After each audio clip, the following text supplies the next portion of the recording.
Welcome to Asia in Review at the ThinkTech Hawaii, and I'm your host, Hong Jiang. And today with me is my guest, Reverend Alex Vergara, minister of United Methodist Church, writer and photographer. And today we'll be talking about Filipinos in Hawaii.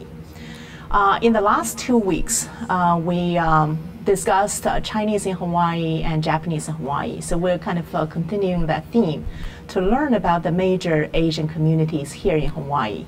And today we'll be learning about Japanese immigration, culture, and history in Hawaii, as well as learning how Filipinos in Hawaii help us to connect with the Philippines. And Reverend Alex Vergara, thank you very much for being here. Thank you for having me. Talking about the Filipinos in Hawaii, I was just checking on the web. I saw this very interesting discussion about Filipino identity in Hawaii. One of the posts was saying, this is by one of the person in the art world, and he was saying when the mainland TV crews coming to Hawaii to look for Hawaiians for their show, they usually ended up finding a Filipino. And these Filipino women, beautiful, and they'll be basically playing in the program as Hawaiians.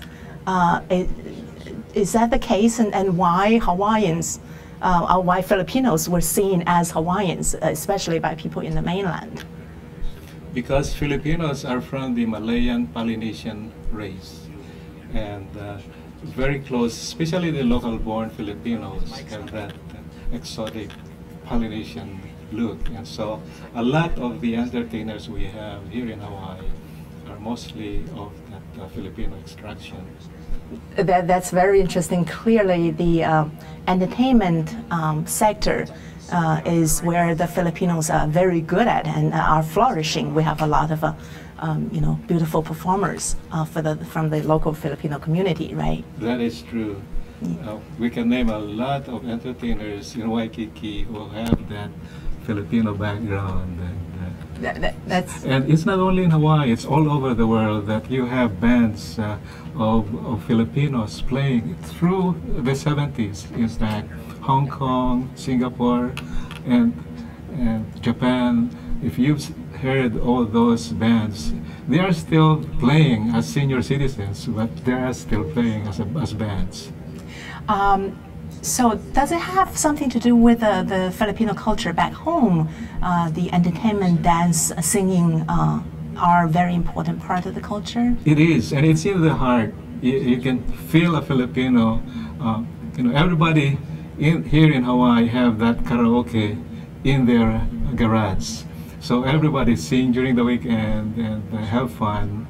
Dancing is also with us in the heart as well as in our flesh, because of the culture that we have, spiced with the Spanish and Hollywood. I see. So we are a very colorful people. That's very fascinating. That definitely adds color to Hawaii, as a people, as a place. Another thing I read that's also interesting in terms of the Filipino identity and how that from Hawaii spread to other Filipino communities. One post I read was in California, a lot of the hula halaus are full of Filipinos, and the cars are in LA and San Francisco would have Hawaiian bumper stickers and kukui nut lace on the mirror. So it's interesting, almost like the well-known Filipino entertainers, artists from Hawaii bring with them some kind of Hawaiian identity with them a little bit, right? Yes. Yeah, that's fascinating. Yes. So coming back to Filipinos in Hawaii. Maybe you can start from just the general situation, just a little bit. How many are there? I read it's the largest ethnic group in Hawaii. Is that the case?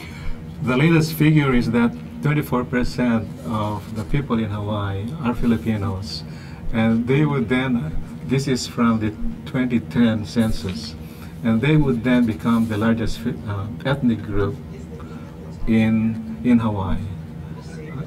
of course, you add Filipinos, Japanese, Koreans, and the Asians would become the majority group. But we have said all throughout these years that there is no majority ethnic group in Hawaii. Everybody is ethnic. And so 24%, that doesn't make up a major group yet for us. It's still part of that big Asian grouping. You talk about there are certain areas that have Filipinos kind of concentrate, that a lot of Filipinos live. Where are they, and how can you identify their houses? Kalihi is a classic enclave of Filipinos. They bought their houses in the 70s and these were originally Japanese communities, and then they went to Makiki. So the Filipinos were able to get many of these properties and had become palaces of sorts, 6-bedroom houses. And I can explain to you why they have 6-bedroom houses. Because?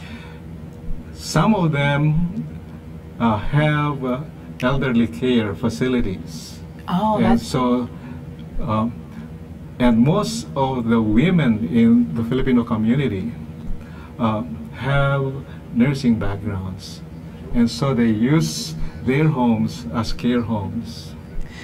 Maybe we can start, in terms of, we're going to talk about the Filipino immigration. Maybe we can start from this more recent wave of women drafted, recruited as nurses or care person to come to the U.S.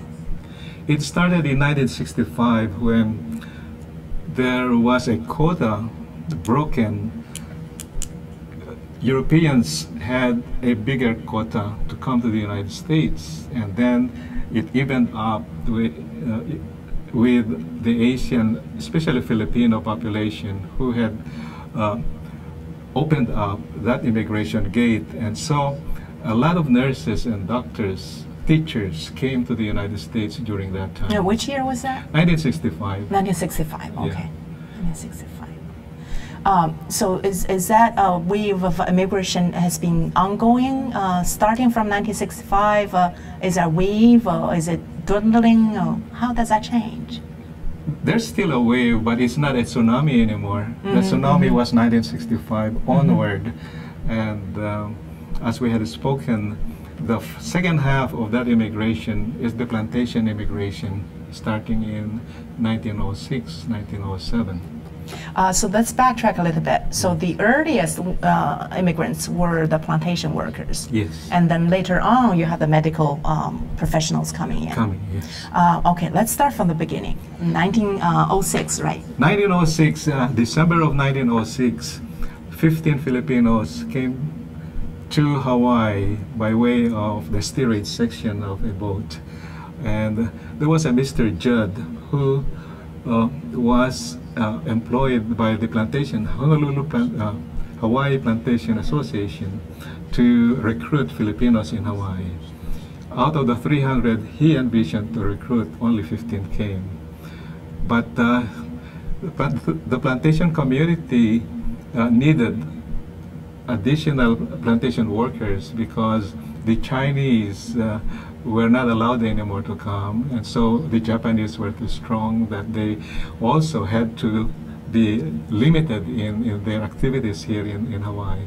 So a fresh immigration opportunity was made by recruiting Filipinos, and the qualification was that the Filipinos should be single, male, and not really educated. Because they were asked to become, or they were employed for 3 years as plantation workers. And another qualification is the hand should be very, very rough. Oh wow, that's interesting. They would actually check the hands and make sure it's rough. And so the plantation workers or recruits have to put their hands on rough stones in order to make callous hands and show that they are good laborers. Oh wow. Let's just backtrack a little bit. I know you've done a dissertation on this. We can do a whole session on this. So the earlier immigrants coming to the plantations were the Chinese, and then the Japanese came in, and by around 1900, both immigration was somehow either stopped or not coming for various reasons, and this is the opportunity for the Filipinos to be recruited by the plantation. There was a so-called Chinese Exclusion Act, and then the Japanese, there was an agreement, gentleman's agreement with the Japanese, and so the opening of the Filipino immigration came through. With Koreans also, almost the same year. That's right, Koreans also were coming before the Philippines, right? Almost the same year, yes. I see, I see.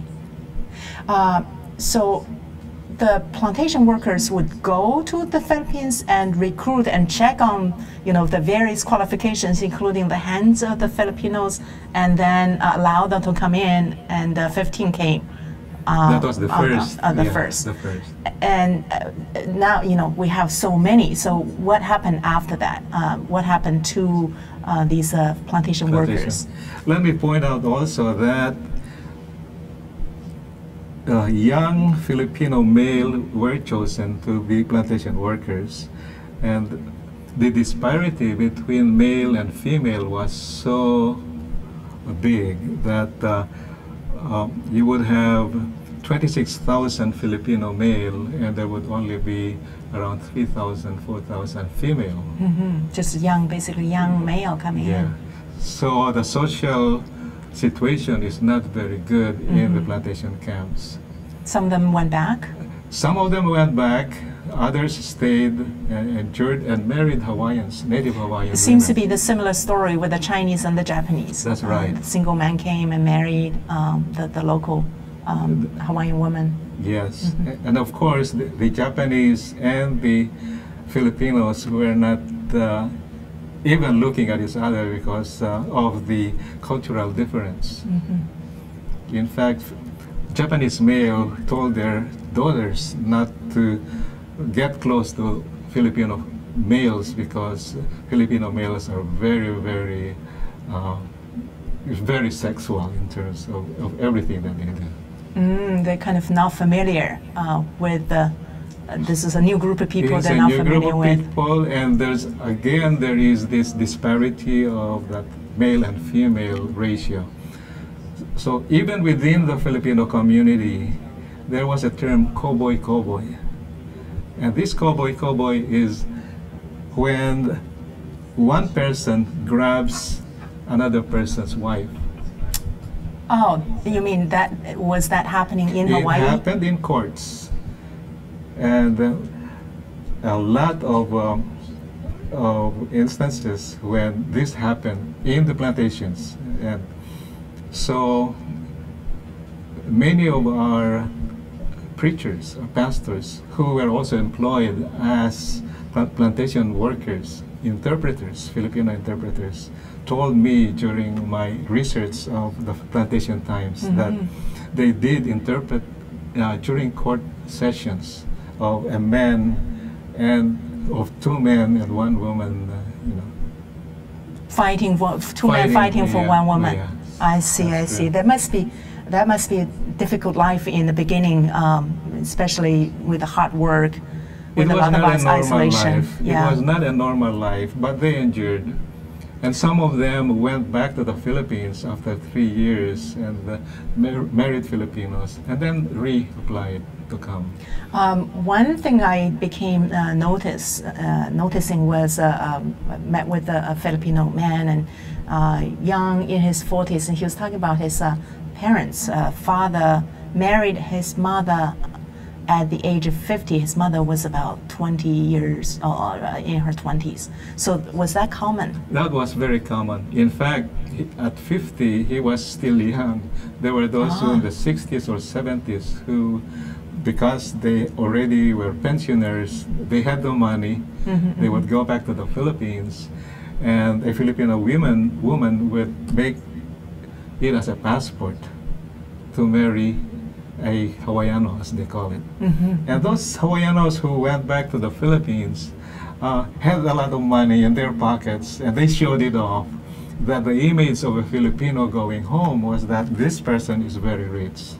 Was that helping the later immigration in terms of the image? People were thinking, oh, Hawaii is a place to make a fortune, and then we should all go, and did that help attract more Filipino people, including the nurses who come here? Absolutely. Even now, a person who wants to really progress in life has to get out of the Philippines. Is Hawaii still a very important and attractive place to come, or Hawaii just one of many? It's one of many. We have communities in New York, Los Angeles, San Francisco, and they're big communities. Okay, so we're going to take a short break. I'm Hong Jiang, and this is Asia in Review, and we've been talking about Filipinos in Hawaii with Reverend Alex Vergara. When we come back, we'll have more of the story. Aloha, I'm Nicole Hori for ThinkTech. For nearly half a century, the Hawaii Foreign Trade Zone No. 9 has brought the benefits of the Foreign Trade Zone program to Hawaii businesses and entrepreneurs. DBET, the Department of Business, Economic Development, and Tourism, operates Hawaii's Foreign Trade Zone program to encourage international business and economic development. The Foreign Trade Zone's mission is to increase the amount of international trading activity in Hawaii, thereby providing employment opportunities for the residents of our island state. For more information, see ftz9.org. I'm Nicole Hori. Mahalo. Aloha. Aloha. My name is Mike DeWert. I'm the Chief Scientist for ThinkTech Hawaii. I'm also on the board of the Hawaii Academy of Science, and I'm the Energy Chair for the Environmental Caucus of the Democratic Party of Hawaii, amongst other things. Next week, on the 19th of September, I'm going to be doing a show with Jay. The topic will be how the 18th century had technology too. We'll talk about some of the technologies our ancestors had that we have forgotten and that we're going to need if civilization ever collapses. So, hope to see you then, and mahalo nui. Hello, we're back, we're live, and this is Asia in Review at ThinkTech Hawaii, and we've been talking with the Reverend Alex Vergara about the Filipinos in Hawaii. Okay, so we were talking about the kind of short review of the immigration history of the Philippines. In terms of the Filipinos now, you know, we talk about how this is the largest, at least from the census, the largest ethnic group in Hawaii, and talk a little bit about their kind of economic impact in Hawaii in terms of their economic status, and what are kind of professions, in addition to the nurses, nurse care, that they are engaged in, and can you kind of give that generalization? Well, one governor, a previous governor, once said that if all the Filipino nurses strike, all hospitals will shut down. Oh, wow. And so with hotels. Do we know how many, or we just know there's a huge number? We know that every floor in a hospital is filled up with Filipino nurses. And are they mostly coming directly, trained in the Philippines, come to work here, or come here to be trained here and then work? It's both. There are local nurses, locally trained nurses now. And then there are those who had come because of other immigration requirements, not because they are professionals, but they came because of family petitions. And there are so many nurses. So in addition to nurses, what other professions, or what about the general economic status of the Filipinos? Okay, of course with the nurses are doctors also. And the doctors came as early as 1965, but they are still coming and trained in the Philippines, but some of them cannot pass the doctor's exams or the requirements for becoming a physician in America. So they end up working as nurses. We have seen the different stages of immigration of people coming from the Philippines to Hawaii at different times, and as I assume from different locations as well. Can you talk a little bit about two things? One is people from different areas of Philippines coming here. How do they get along, or do they always get along? They get along but there are several edges that needs to be smoothened a little bit. In the history of Hawaii, the Tagalogs were recruited first, and the Visayans, but it did not work out in terms of plantation life. So Ilocanos were taken in, and the Ilocanos come from northern Luzon, Ilocos region, Ilocos Norte and Ilocos Sur. And in fact, the boats were going to those provinces, dock on the Ilocos harbors, and then go straight to Hawaii. So this is a lot of Filipinos come from northern part of the Philippines. Of the Philippines. Yeah, and you talk about the Wasaga, what do you call it, Wasagas? Visayan Islands. Visayan, yeah. And those are from different parts of the Philippines. That there's still some who are living here. Yes, there are 3 major islands in the Philippines: Luzon, Visayas, and Mindanao. Luzon in the north, Visayan in the central part, and Mindanao, the southern part. Yeah. So there are different ethnic representations from all these islands, and there are differences in language, in dialects, in customs. And so we have, at least in Oahu, for instance, 100 organizations, unit organizations of Filipinos in Hawaii. So over 100 organizations, a lot of them based on what, homeland? Hometown. Hometowns. Hometown, yes. Wow, that's interesting. It's kind of similar to the Chinese. They have a hometown-based Chinese associations. This is like Filipino hometown-based associations. Yes. And what about the older and the newer generation of immigrants coming here? I suppose the older generation would be more assimilated, know the society better than the language, and the newer ones coming in probably have a different ways to themselves. There are. Yeah. You can distinguish a new immigrant from an old-timer or a local born.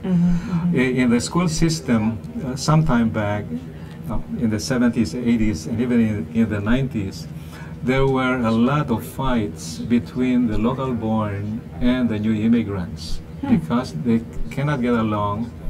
All Filipinos, but they don't Filipinos. get along because? Because of the way they dress. Filipinos who had just come out from the Philippines dress a lot more like flashy, a lot of colors, a lot of they call fine wear. They dress up. While local Filipinos dress down. Okay. And do the locals help the new immigrants to assimilate? Or? Not necessarily. You know, like any other group in Hawaii, teenagers try to get into little sections of school, and so with the local boys and the new immigrants. Did that relationship transfer to the adults? Do the adult Filipinos here, local, feeling like the new immigrants were somehow giving them a bad name or something? Not anymore, because it's now an hometown projects as well as identity of Filipinos coming out from this little town that they came from in the Philippines. And so there are activities that they do to help their fellow town people in Lawag, for instance, or San Nicolas. So the older generation of immigrants, Filipinos here, help out the new ones coming out of their hometown, basically. It's still kind of place-based associations. And there's a lot of positive activities that many of these organizations have to help out the new immigrants assimilate to the community. Yeah, that's great. What about, well, tell us about your story. You know, I know you were born in the Philippines and came. I was born and raised. I started college in the Philippines. In fact, I graduated in the Philippines college. But I went to the United States. I was doing a little bit of journalism also at that time. And through Billy Graham Association, I was one of the photographers to cover an event in Dallas, Texas. And while I was there, I applied for a scholarship at Southern Methodist University. and I stayed. And during that year, Marcos declared martial law. I stayed in Dallas for 4 years, got my seminary degree, and my first assignment was here in Hawaii. So you stayed since then? I stayed since 1975. Amazing. So you've been a minister for the United Methodist Church. And my understanding is that a lot of Filipinos are following the Catholic faith. Still, yes.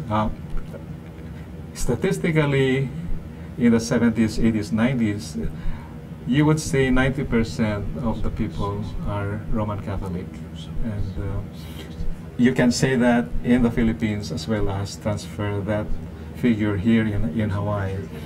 But the local priests, Roman Catholic priests, also say that that 90% is really not a good a figure that can be trusted, because many of the Filipinos come only to church 3 times, and this is baptism, weddings, and funerals. So this is describing Filipinos in Hawaii. And also in the Philippines. Also in the yes. Philippines. Oh, I see. So people are going to churches only during certain important times. Events in people's lives. Yeah. Huh. And the other part of the story is that there are people who are really very religious and they go to church faithfully. Yes. Okay. Would you say that religious practice, regardless whether Catholic or Methodist or whatever practice they follow, is that an important part of the Filipino life here? It is very important. In fact, some of the projects they have here in Hawaii is to help the churches in the Philippines. Not only their own families, but also the churches. Oh, so church connections. Church here and church in the Philippines have joint projects. In fact, many of the Catholic priests in the Philippines, or some of them, go through a circuit, as we call it. They come to Hawaii because there is a need of Filipino priests in Hawaii, and they fill up that need. But they have also to go around a circuit and end up, many of them, in Rome for special studies and go back to the Philippines. Wow. Some of them stay here also and become U.S. citizens. So the connections between the Philippines here and the Philippines, the Filipinos here and Philippines as a country are very, very strong. It's still very strong. There is that connection that cannot be broken. You know, that's actually very unique for the Filipinos, because we've, in this program, learned about the Chinese and Japanese immigration, and probably because of the kind of interruption of immigration at an early time, they basically have, they still have a connection there, but not as strong, not as closely related, connected as the Filipino community is. And I wonder, can you say a little bit about the percentage of newer immigrants? I just wonder whether when you have a lot of newer immigrants, the connection of the whole community with the hometown, so to speak, becomes stronger. And if you have just look at the older, early immigrants, their connections are weakened over time. Yes. There is no figure that we can grasp at this time in terms of percentage, but people are still coming in because of the petitions from parents and brothers and sisters. Although these petitions are now getting smaller and shorter because of immigration procedures. Yeah. The group of Filipinos here now have become permanent citizens, as residents, as well as have become citizens. Only a trickle of new immigrants coming through now, not compared to the other years of immigration. Yeah. I see, I see. One curious question I want to ask you. I was just reading up on the web that one of the websites I couldn't find later on. In the 1980s, Marcos and his followers had come to Hawaii. Was that the case? Was that true? It depends on who is talking. Okay. Marcos said he did not intend to come to Hawaii. He intended to go to the Ilocos province where he was the strongman over there.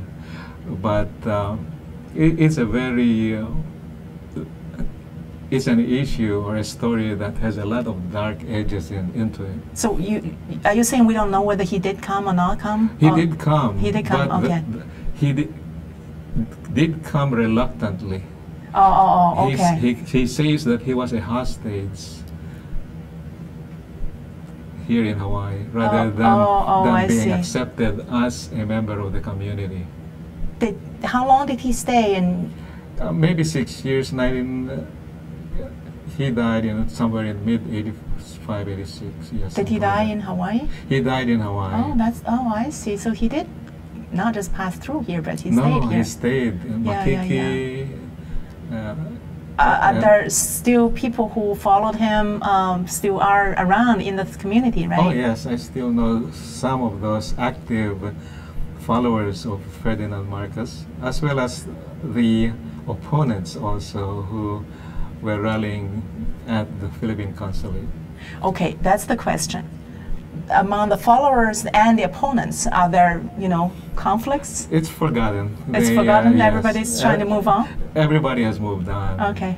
In fact, you know that Imelda Marcos is now an official of the Philippine government. Mm-hmm. So with her son and daughter, and a lot of family members are back in power. Ah, that's right. Yeah, that also makes a difference in terms of how people react. Yes. Which camp you are with and stuff like that.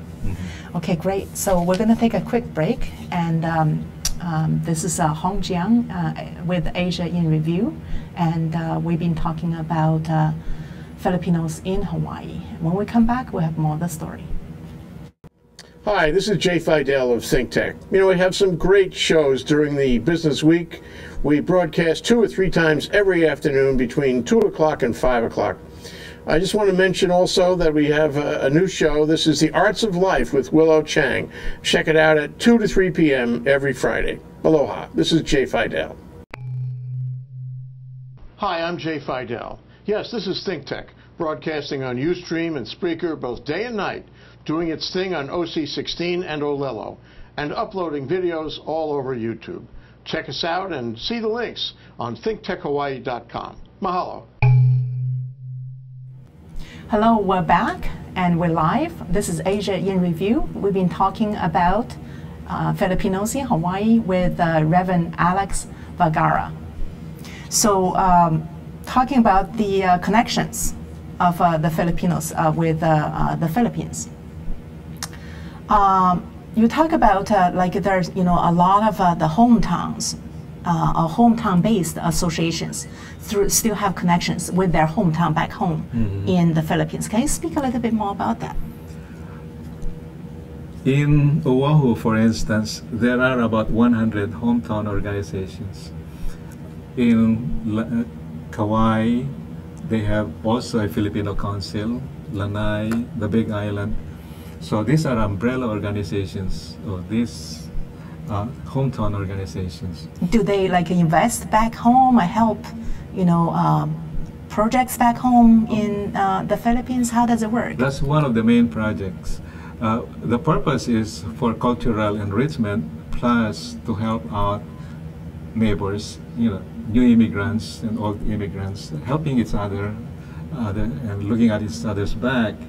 But there is also a connection between the people here and their hometown, that during the installation of new officers, they would invite the mayors and councilmen of their hometown to come over. Just make a special trip just for the installation. Trip, yes. Oh wow, that is a very strong connection. I suppose the kind of officials back home still lend an air of authority to the organizations here. Yes, Yeah. Okay. And it's a symbiotic process. The Filipinos here also go home, especially during town fiestas. And so when they go home, they are VIPs, and the mayors will acknowledge them during pageants and presentations, I see. festivities. I see. So you scratch my back, I scratch your back. That's a good one. Yeah. What about remittances? Do people still send money back home to the Philippines? Well, I assume a lot of people still have relatives, close family members there. Yes, they do. Hotel workers, nurses, and all other members of the community, a majority of them send money back home because they have relatives. They also plan to go home and enjoy their retirement with their American dollars. You're talking about mostly the newer immigrants still want to have their retirement back in the Philippines. That is still a dream, but there are also those who have made that plan but now decided to stay permanently here in the United States. However, there's always that opportunity to go back home, and we call it balikbayan, return home. And these are incentives for a Filipino naturalized and had become a citizen to go back to the Philippines. And there are tax kind of benefits, as well as the dollar is very strong still, that it makes a big difference in the lives of people. So I bet their relatives or their family members are considered seen as being rich in their communities, Very right? rich. Just like the Hawaiian myth that a Hawaiiano is a very rich pensioner. So the story goes again and again that if, for instance, I go back to the Philippines and I have a family of maybe 4 brothers and sisters and their kids and my cousins, they all come and wait for breakfast, lunch, and dinner. So you're going to have to spend a lot of money when you make a trip. You spend more money giving away gifts and paying for the food than your airfare. So you are basically this rich uncle or rich, family member who come back home, and if you don't give, that would not be seen as kosher, right? That would be an insult. Insult. I suppose it's part of the culture. It's a lot of pressure to go home. It's a lot of pressure to go home. Yeah, if you don't have money, just stay here. And if you stay here, people still kind of send money back home. Is that how it still works? Yes. So it seems to be a kind of a common immigration story that you come out. You don't say anything bad about your experience. You don't say it's hard. You just tell them it's all good story. You're making a lot of money, and everybody's thinking you have a good life. Yes, just like the good old plantation story that the roads are paved with gold, and so it's still. And it may be true in one way that there are more opportunities here in the United States or here in Hawaii than way back in the Philippines. But the early time was probably especially true that you're saying this single man working in the plantation painted a golden picture. Oh, did they paint a golden picture, or the plantation owners painted a golden picture? Both. The recruiters painted a better picture than those who had gone back a little bit disturbed, yes. Oh, okay, okay. Through the years, as the laborers went home, they put up a good image of success. That's interesting. Do you still have family back in the Philippines? You still go there and visit? Yes, I was there last month. I see. Well, just spend your fortune, right? I had. Interesting. And let's move on to talk about the medical assistance. I know you were also part of it. Yeah. I was there last month because I was setting up a team of Aloha Medical Mission volunteers to go to my hometown where I finished high school, and do a medical mission there, where we have surgeons, dentists, nurses, and other practitioners, plus a layperson, to go there and do a 5-day medical mission. Let's backtrack a little bit and talk about the beginning of the Aloha Medical Mission. The Aloha Medical Mission was established in 1983. And Dr. Ramon C. and another doctor who was based here also, who transferred to Guam, were the founders of this organization. The Philippine Medical Association of Hawaii latched into this and organized it as a nonprofit organization.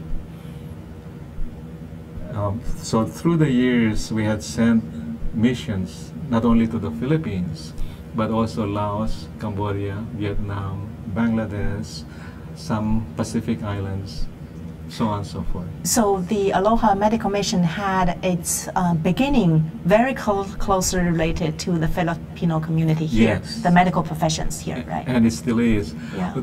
The story goes that a doctor and his wife were vacationing in the Philippines, and they saw the needs of their townmates for medical purposes, and so they volunteered themselves to do surgery in the local hospital or even in homes. And this story came back to Hawaii, and it got started that way. 7 doctors went back a year after to do a medical mission, and so it ended up sharpened, and now it is a very good It's a great organization. I read, I learned over the years that the Aloha Medical Mission has helped a lot of people. From your personal experience, when did you start to join the mission? 1993, 10 years after it was founded. And you've been going every year? I've been going. Wow. The first question that I was asked was, what can a priest do for the mission? That's right. except to pray for the dead. But and you don't want that to happen, right, on the trip. So I said, I am a photographer, and I can be your PR person while you're doing that. And so Dr. Ramon, she said, okay, you may go with us. So I started in Vietnam. A year after, I was asked to do part of the coordination. And from then on, I did coordinate and in fact administered some of these activities. And I joined the board, the Aloha Medical Mission Board, for 2 terms. Can you relate, a couple of personal stories of, the mission going to places? Maybe you can describe just a little bit of the medical situation there. I'm sure there are a lot of hardships there. That's why people needed help. That's why the mission goes there. What's the medical situation in the places you go to? Is it mostly rural? How do you connect with the local kind of medical establishments there? Do you need to get help from the local hospitals? How does it work? Yes, we need to have support from the local hospitals, from the government, the mayors, the governors, and others who will be helpful, plus clubs like the Rotary, the Lions Club. So these 3 components would make up the host, and we come in, either it's pre-planned already, cases are already lined up for us, so we don't go there. And although we are able to, through general consultation, get cases from those who line up on the first day of the mission. But what we do now is that we ask the local medical community to screen patients so that we will have their cases already in front of us before we even go in. So is it mostly people who can't afford to pay for medical care that get help, who get help from you? Our purpose is to give medical care for those who cannot afford, uninsured, and poverty-stricken. However, there are also those who are able to afford, because of the relationships that we have with our hosts, that we have those surgeries, but they have to also give to the hospital where this procedure is done. But the Aloha Medical Mission is strictly for humanitarian and non-profit, so we don't charge anything. Most of our expenditures come from donations of hospitals and drug agencies, and we have fundraisers here in Hawaii also, that we buy medicine by bulk. You imagine 50 boxes, balikbayan boxes, that we carry with us if we have 30 volunteers to go there. And the volunteers would pay for their own airfare? Yes, their own airfare, board, and lodging. I see, okay. So it's completely giving. It's a complete giving. Yeah. And I had experienced that many of these volunteers get more from what they give. Well, let's just take a short break, and when we come back, I want to ask you more about what you gain from these experiences. So this is Asia in Review, and we've been talking with Reverend Alex Vergara about Filipinos in Hawaii, and when we come back from the break, we'll have more of the story. We want to thank our underwriters. Hawaiian Electric Company and its affiliates Maui Electric on Maui and Hawaii Electric Light Company on Hawaii Island are deeply committed to the communities they serve. Galen Ho is a senior executive of BAE Systems, a global defense, security, and aerospace company. The High-Tech Development Corporation, the state's leading technology agency, attached to the Department of Business, Economic Development, and Tourism. Castle and Cook Hawaii, with a time-honored legacy that spans more than 160 years and revolves around its mission of investing in Hawaii, creating communities, and providing for the needs of our state. Hawaii Gas, formerly the Gas Company, a proponent of the Liquefied Natural Gas Initiative, helping Hawaii achieve its transition to clean energy and a better energy future. Collateral Analytics, a Hawaii-based tech company empowering the real estate industry with greater and faster access to the tools and data they need to make better informed property investment decisions. I'm Nicole Horry. Thanks so much for joining us on ThinkTech. I'm Maria Kashem. See you next time. We're back, we're live, and this is Asia in Review at ThinkTech Hawaii, and we've been talking with Reverend Alex Vergara about Filipinos in Hawaii. Okay, so we're talking about the Aloha Medical Mission and what you gain from the experience that, given that you have to pay all of your expenses and putting your time and effort into helping others, what do you gain from it, personally? Not monetarily, but just the spirit of helping fellow countrymen or any human being, since we've been not only to the Philippines but throughout Southeast Asia. A lot of our doctors and nurses come out saying, this is what I really planned, to become a doctor or a nurse. And they don't care about liabilities, care about the insurance or other things that they do care when they have their offices here or their practice here in Honolulu. It's purely a medical, nursing or dental procedure. Yeah. So but they didn't have to be concerned about all these, kind of insurance-related stuff that are trapping a lot of the medical practices. That's right. Yeah. Yes. Although when we take volunteers from Aloha Medical Mission volunteers, we need to see to it that their qualifications, their credentials are as good as they say. So we have a procedure in the Aloha Medical Mission to root out qualified volunteers. Do you have a story or two of people you've helped, and where did they go after being helped? Okay. One that comes to my mind is Chris Serna. Chris was a young boy who was blind in early childhood. Actually, there were two of them, brothers, both blind, and the Aloha Medical Mission were able to seek them out and finally put implants in their eyes. And it ended up that the two boys were good piano players.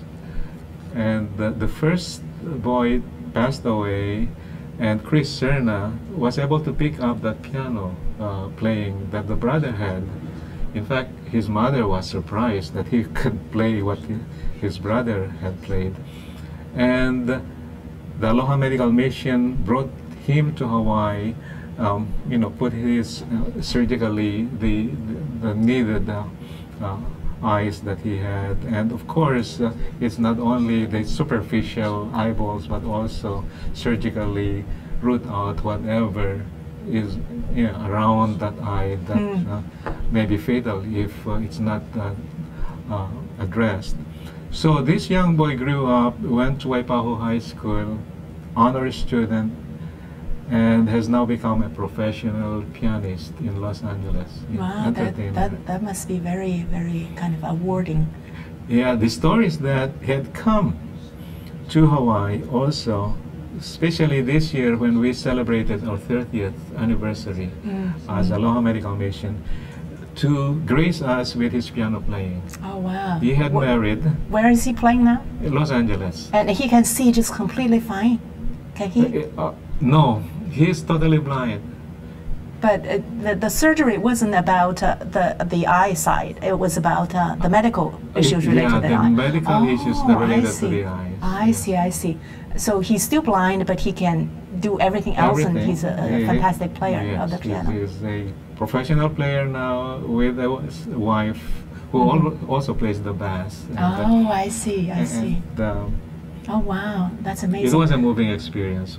Maybe you can show, well, maybe just hold it to the audience members. I know you have brought the various books published about the Aloha Mission. Aloha Medical Mission. Yeah, that's right. A little pictorial. Yeah. One thing I noticed when I was checking on your information that you are a fantastic photographer, and I know the Aloha Mission and your other work has taken you to over 100 countries, and I wanted to just mention this before we move on. Maybe you can pick out that one just beautiful.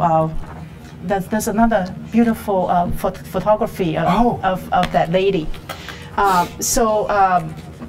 This is Reverend Dr. Alex Vergara, who is minister for the United Methodist Church, chaplain of the Honolulu Police Department, and hear this. Your photographs have been exhibited in the Philippines, Hawaii, and on the U.S. mainland.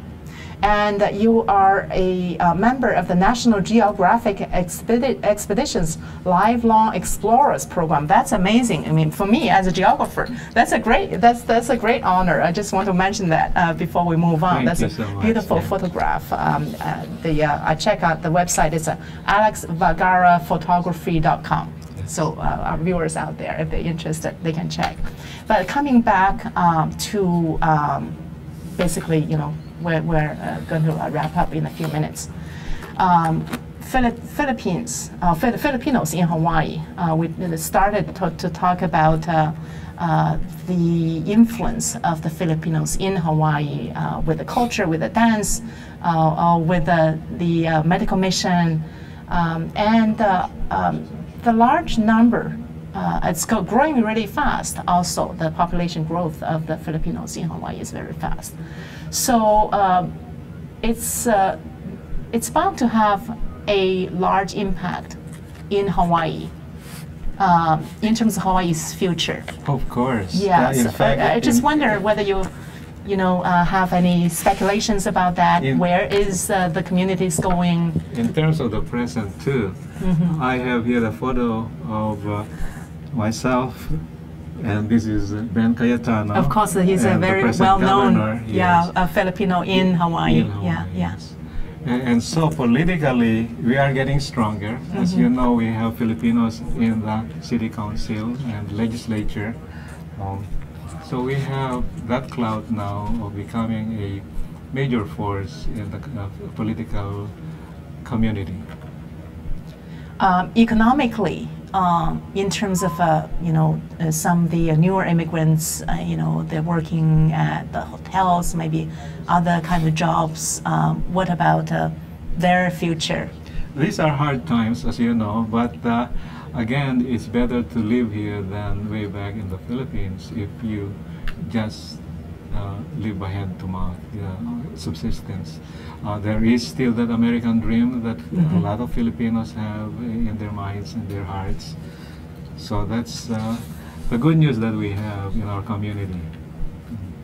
That's great. And I guess we are coming to the end of our program, and we're out of time, so we'll have to wrap up. And again, I'm Hong Jiang. This is Asia in Review from ThinkTech Hawaii, and we're streaming live. And we've been talking with Reverend Alex Vergara about Filipinos in Hawaii. And thank you so much, Reverend Alex Vergara, for being here with us. Thank you. And I want to thank the production manager, Ian Davidson, and our communications director, Chrissy Goffigan, and of course to our producer, Jay Fidel, who magically puts everything together. And of course, I want to thank you, the viewers, for tuning in. So I'm Hong Jiang, and I will see you next Tuesday at Asia in Review. Thank you and goodbye.